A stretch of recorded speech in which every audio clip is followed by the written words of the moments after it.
সন্মানীয় কৰ্মচাৰীসকল, জনাই আছোঁ ডিআৰএছ এলাউন্স বা ডিএ সম্পৰ্কীয় এটা খুব গুৰুত্বপূৰ্ণ খবৰ যে আগন্তুক সময়ত যি জুলাই মাহৰ পৰা পাব লগা ডিএ 58% হ'ব, তেতিয়া কৰ্মচাৰী এজনৰ দৰমহা কিমান টকা বৃদ্ধি পাব।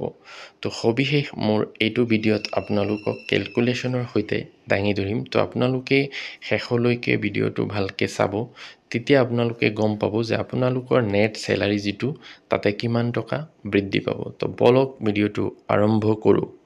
প্ৰথমতে মই দেখাই লৈছোঁ যে এমই স্কুল বা আপাৰ প্ৰাইমেৰী স্কুল বা হাই স্কুলৰ যিসকল গ্ৰেজুৱেট শিক্ষক শিক্ষয়িত্ৰীসকল আছে বা যিসকলে গ্ৰেজুৱেট পে' পায়, যিসকলৰ গ্ৰেড পে' 8,700, তেনেকুৱা কৰ্মচাৰীৰ দৰমহা কিমান বৃদ্ধি পাব। যিহেতু ডিএ বৃদ্ধি পালে কৰ্মচাৰী এজনৰ হাউচ ৰেণ্ট বা মেডিকেল এলাউন্স বা বাকী যিবিলাক আছে সেইবিলাক একেই থাকে, গতিকে ডিএৰ হিচাপটো মই ইয়াত দাঙি ধৰিম।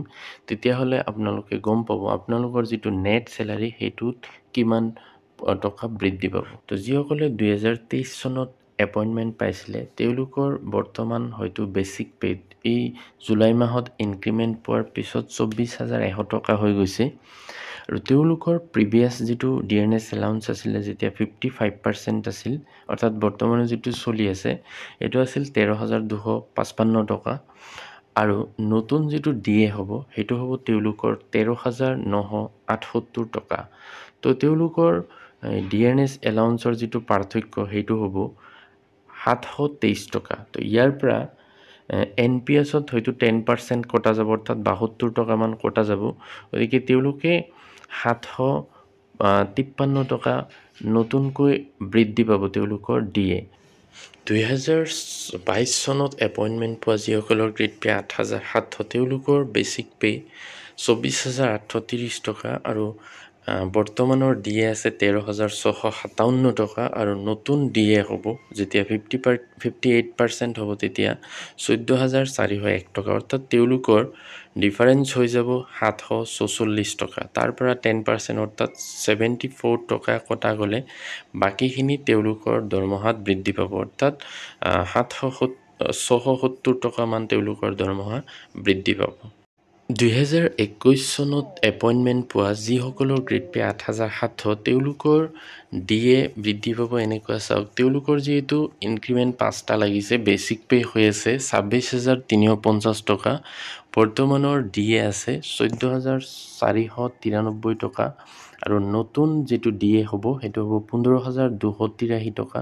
গতিকে তেওঁলোকৰ দৰমহাৰ পাৰ্থক্য হ'ব 790 টকা। আৰু ইয়াৰ পৰা 79 টকা কটা যাব NPS-ত, বাকীখিনি তেওঁলোকৰ অৰ্থাৎ 710 টকামান বৃদ্ধি পাব।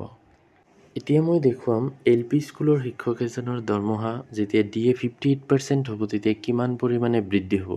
তো LP স্কুলত কাম কৰা যিসকলৰ বৰ্তমানৰ গ্ৰেড পে' 7,400 বা অন্য কৰ্মচাৰী যিসকলৰ গ্ৰেড পে' 7,400, তেওঁলোকৰ ডিএ কিমান পৰিমাণে বৃদ্ধি হ'ব। চাওক যে তেওঁলোকৰ যিসকলে 2023 চনত এপইণ্টমেণ্ট পাইছে তেওঁলোকৰ বৰ্তমানৰ বেচিক পে' হ'ল 22,720 টকা, যিটো জুলাই মাহৰ পৰা বৃদ্ধি পাই এইটো হৈছে। আৰু তেওঁলোকৰ বৰ্তমানৰ ডিএনএছ এলাউন্স হৈছে 12,496 টকা।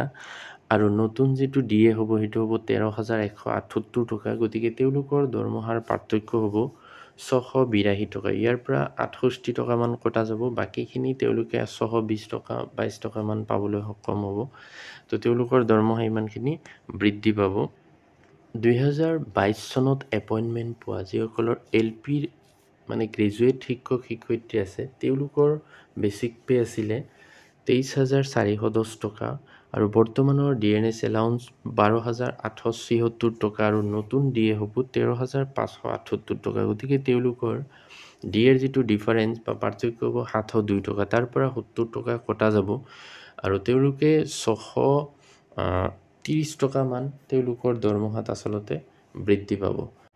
2021 চনত এপইণ্টমেণ্ট পোৱা যিসকল LPৰ শিক্ষক শিক্ষয়িত্ৰী আছে, যিসকলৰ গ্ৰেড পে' 7,400 বা অন্য কৰ্মচাৰী যিসকলৰ গ্ৰেড পে' 7,400, তেওঁলোকৰ বৰ্তমানৰ বেচিক পে', যিহেতু তেওঁলোকে 5টা ইনক্ৰিমেণ্ট পাইছে, গতিকে বৰ্তমানৰ বেচিক পে' 24,850 টকা আৰু বৰ্তমানৰ ডিএ 13,668 টকা। আৰু নতুন DA হ'ব 14,413 টকা।